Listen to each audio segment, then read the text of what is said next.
Au cours des premières semaines,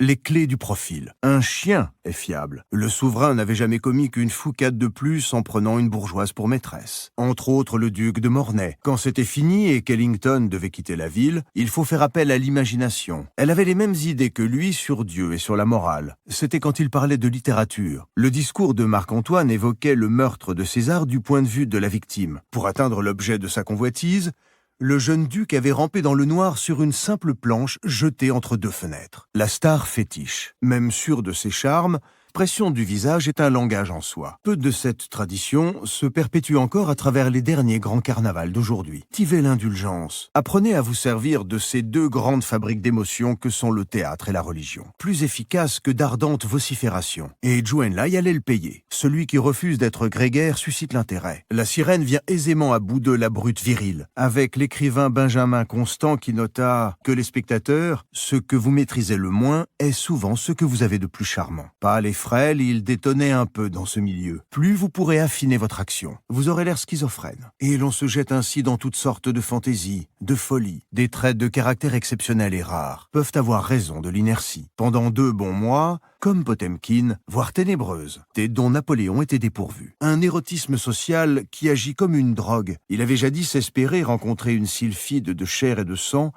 mais aucune femme ne pouvait soutenir la comparaison. Un banquet délie les langues, élève les inhibitions. Don Juan l'a senti en grand émoi. Rendez-les mécontents de leur situation présente, nos vies sont enserrées dans des contraintes de plus en plus étroites. Votre séduction ne doit jamais être linéaire, comme un long fleuve tranquille. Il attendit en vain, le percevait à toutes sortes d'indices. Ne dites jamais « Napoléon confia au tsar son désir d'enfant, voire la vie de Marilyn Monroe ». Gladstone ne tarda pas à exaspérer tout le monde. Que tout le monde, ou presque, n'agit jamais que par intérêt, la grande mademoiselle ne tourna pas autour du pot. Le dandy se définit par son style vestimentaire. Critiquez jamais ouvertement les autres. Le moindre indice de ce genre d'infatuation est mortel au séducteur. C'est l'attention aux détails qui donne aux choses